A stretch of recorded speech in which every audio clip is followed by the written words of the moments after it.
बाबा जी को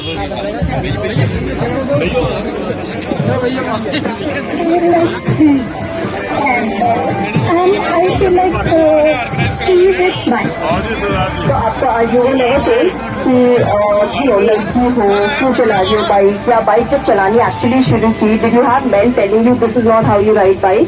या डेफिनेटली अभी तक बोलता है when you learn 125 cc and 110 whatever and you suddenly start 350, madam आपको पहले छोटी बाइक चलानी चाहिए। तो स्टार्टिंग में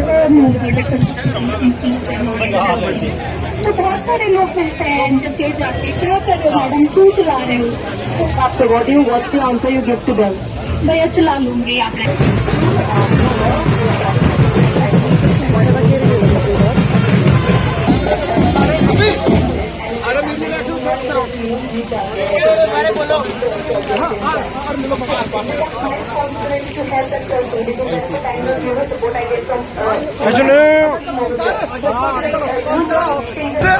वर्णरती छपड़ी पहुंच रहे हैं लोग हजारों की संख्या में।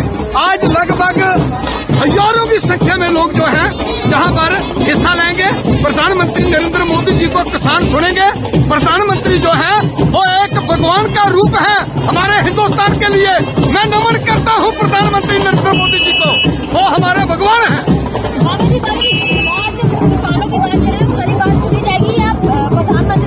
किसानों को प्रधानमंत्री नरेंद्र मोदी जी ने कोरोना के दौरान 80 करोड़ लोगों को राशन भेंट किया था, और इतना राशन, इतनी मदद, और उस दौरान टीके, दवाएं, कोरोना के दौरान भारत को बचाने का काम किया है प्रधानमंत्री नरेंद्र मोदी जी ने।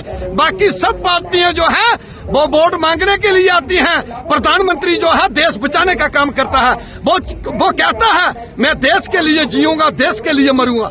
और सबसे पहले प्रधानमंत्री जी कहते हैं हमारा देश आगे होना चाहिए। लीडर आते रहेंगे, जाते रहेंगे, हमारा भारत बचना चाहिए। हमें भारत को बचाने का काम करना चाहिए। जी, जैसे कि आज जन सैलाब उमड़ पड़ा है, सारे किसान यहाँ पर मौजूद है, और आज प्रधानमंत्री नरेंद्र मोदी के चाहते यहाँ पर सारे पहुंचे, क्या कहना चाहेंगे उसको? ये सब मेरे भाई हैं, जितने लोग जहाँ पहुंचे हैं, मैं इन लोगों के चरणों में लाखों बार नमन करता हूँ।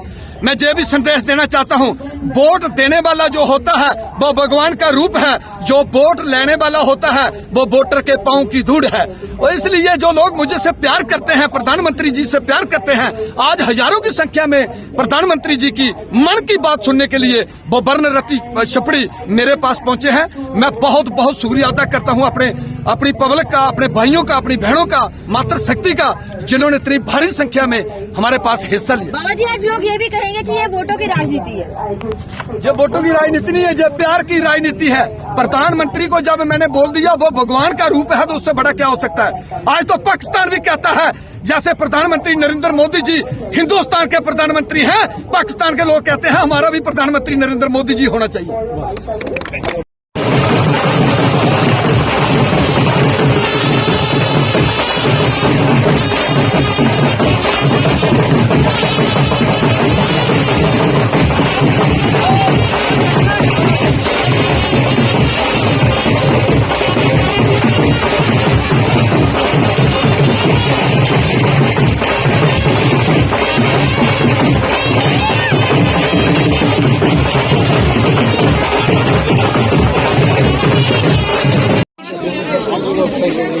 सर, क्या कहना चाहेंगे जिस तरीके से बाबा चंचल का निरंतर ये प्रयास रहता है लोगों को ज्यादा से ज्यादा, किसानों को और आम जनमानस को अपने साथ जोड़ा जाए, क्या कहना चाहेंगे?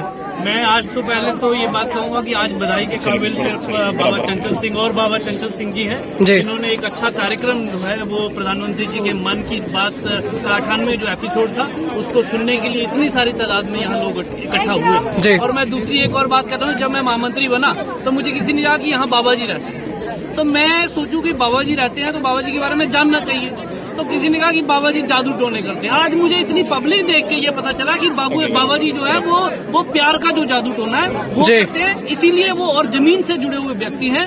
और इतनी तादाद में लोगों का, यहाँ किसान भाइयों का यहाँ पे इकट्ठा होना, मन की बात को सुनना और बड़े अच्छे तरीके से सुनना, ये एक संदेश जाता है। दूसरा, इस गाँव को पहचान भी बाबा जी की वजह से मिली है, क्योंकि राष्ट्रीय स्तर पर इसको कवर किया गया है। और उसके बाद जिसमें माननीय भारतीय जनता पार्टी के माननीय अध्यक्ष इसमें थे, हमारे धाकड़ नेता देवेंद्र राणा जी यहाँ पर थे और भी स्टेट की पूरी टीम यहाँ पर थी। तो ये एक अच्छा कार्यक्रम हुआ है और इसमें प्रधानमंत्री जी के मन की बात को सुना गया और उसके बाद जो किसानों के लिए समस्याएं यहाँ पर जिनका जिक्र अभी बाबा जी ने वहाँ किया, तो उसके बारे में जो हमारा शीर्ष नेतृत्व है भारतीय जनता पार्टी का, माननीय रविंद्र राणा जी और देवेंद्र राणा जी, उन्होंने ये कहा कि किसी को घबराने की आवश्यकता नहीं है।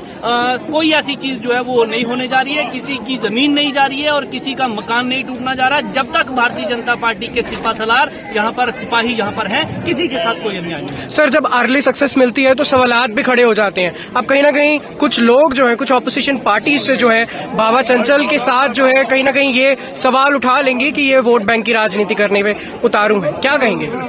ये वोट बैंक की राजनीति नहीं है, ये दिलों की राजनीति है।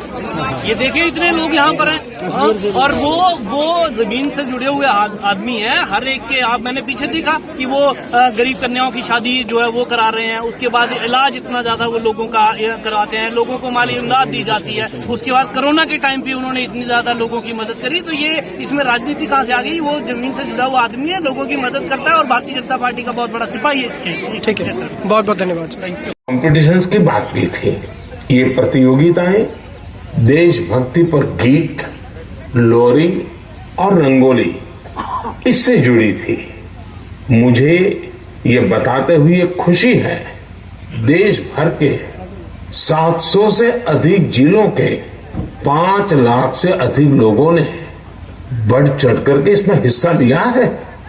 बच्चे, बड़े, बुजुर्ग सभी ने इसमें बढ़ चढ़कर भागीदारी की और 20 से अधिक भाषाओं में अपनी एंट्रीज भेजी है। इन कॉम्पिटिशन्स में भाग लेने वाले सभी प्रतिभागियों को मेरी ओर से बहुत बहुत बधाई है। आप में से हर कोई अपने आप में एक चैंपियन है, कला साधक है।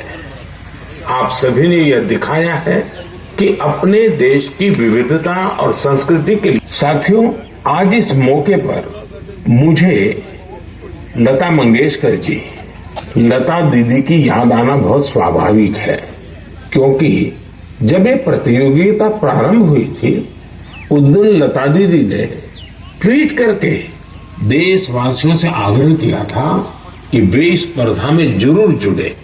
साथियों, लोरी राइटिंग कंपटीशन में पहला पुरस्कार कर्नाटका के चामराजनगर जिले के B.M. मंजुनाथ जी ने जीता है।